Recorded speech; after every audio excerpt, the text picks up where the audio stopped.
في لحظة في الحياة كل واحد فينا بيقف فيها ويسأل نفسه، هو أنا رايح فين؟ وليه كل حاجة حاسسها إنها ضدي؟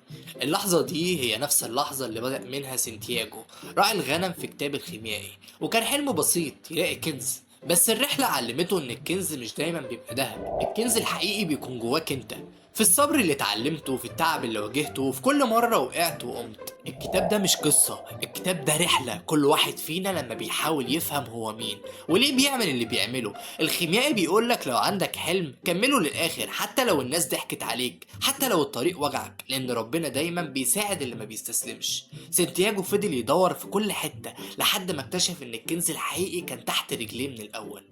الرسالة بسيطة، ساعات بتسافر الدنيا كلها عشان تدور على معنى وتكتشف في الآخر إن المعنى جواك من البداية. خليك زي سانتياغو، احلم وامشي وما تخافش من الطريق، لأن الرحلة اللي بتخاف منها هي نفسها الرحلة اللي هتغير حياتك.